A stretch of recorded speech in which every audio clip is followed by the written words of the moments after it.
Magandang araw po.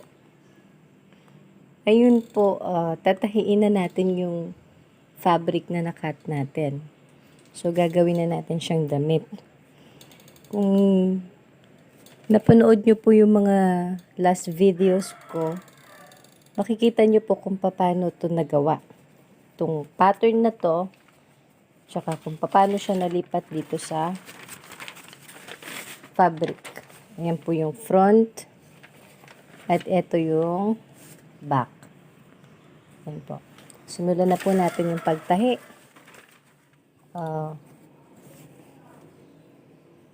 Yan. Right side to right side po. Ito yung right side, ito yung wrong side. So, magkatapat po itong parehas na right side na to. Para nasa loob yung tahi. Yan. Tapos po, ang magiging guide natin dito, yung guhit na ginawa natin. Yung ayan po, oh. Yan. Diyan po tayo maglalagay ng pin. Pantayin ko lang po. Ito yung dulo. Ayan. Tapos tatapat po natin dito sa kabila. Ganyan. Tapos ito. Sa kabilang dulo. Ayan, sa likod. Ayan yung dulo niya. Para po pantay sila.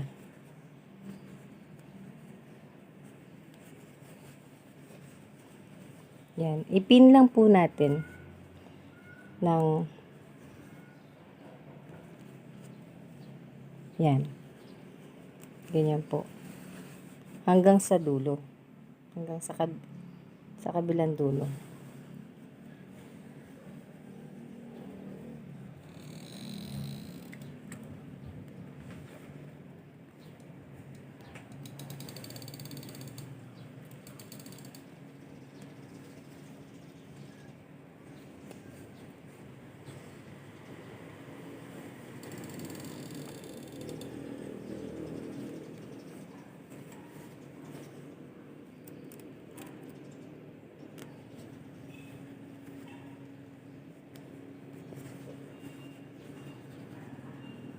Yung iba po,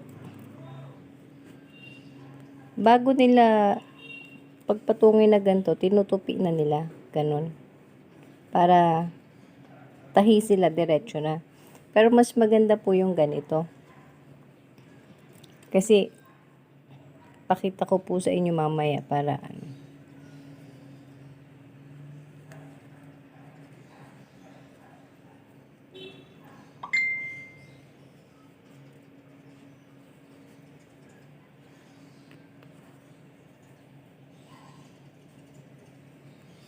Yan. Dulo, dulo. Ayan po, nakapin na siya ng buo. Pero, baka po maipin ninyo yung sa may kilikili, ha? Iwanan po itong bukas. Yan. Baka makalimot po kayo, matuwa kayo sa guhit. Ipin nyo ng ipin. Ayan. Tapos, ito yung sa may leeg. Yan po. Ayan. Tahiin na po natin. Ayan po siya.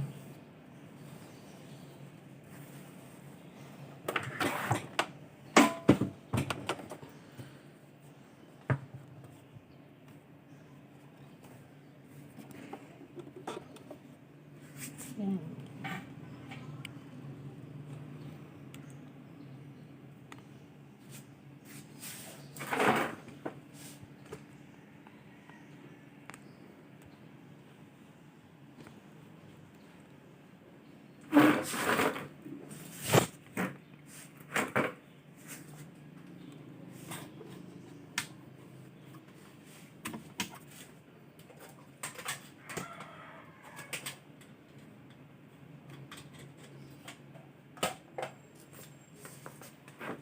Madali lang po yan tahiin.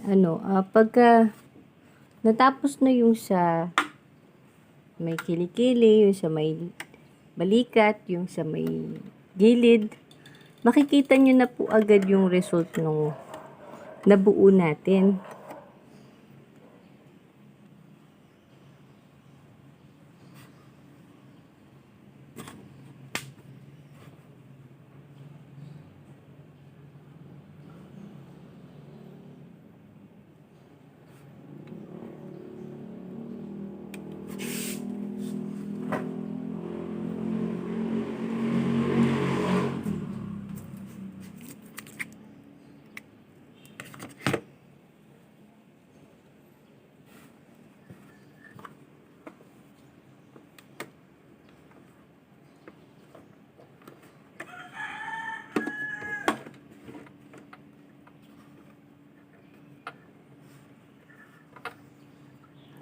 Hila lang tayo ng ganyan para hindi po natatanggal yung sinulid dun sa dito po.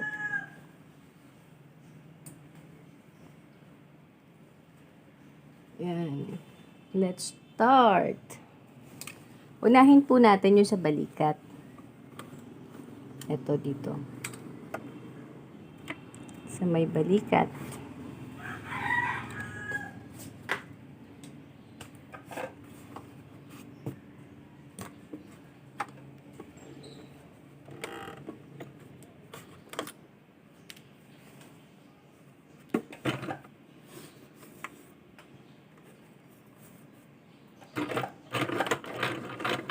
Pabalikin po natin para hindi siya bumuka po yung tahi. Kailangan iba-back stitch natin.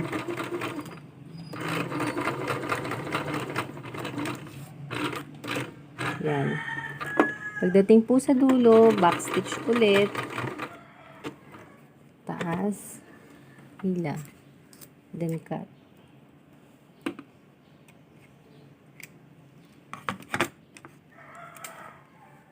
Ito po yung kabilang balikat.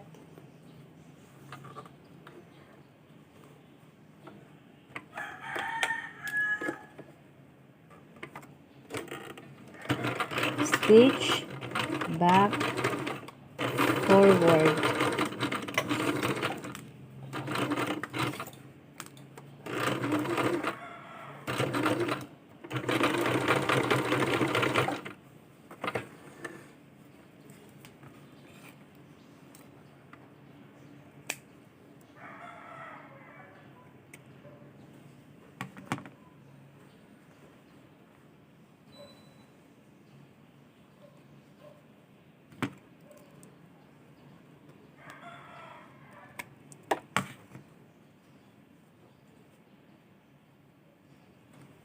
Dito na po tayo sa tagiliran.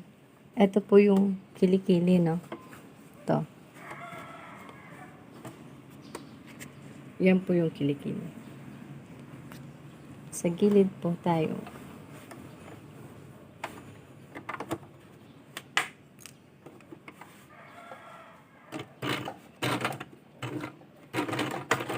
Stitch, back, and forward.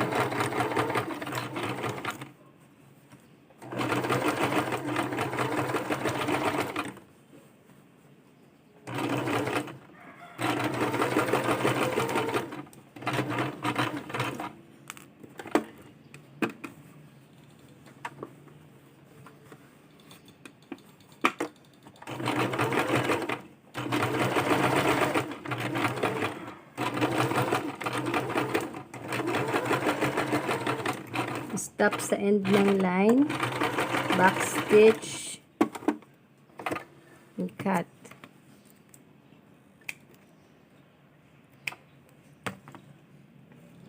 Yan.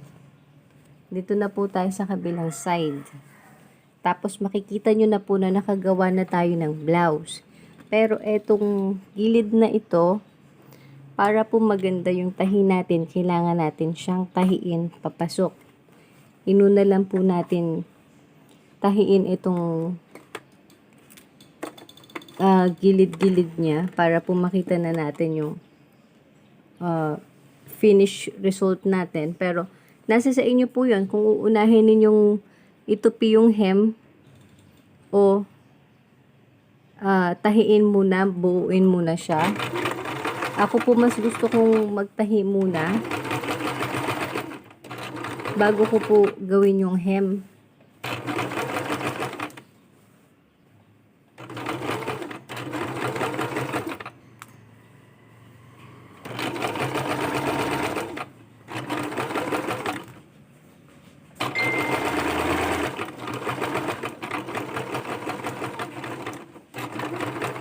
Dulo, back stitch.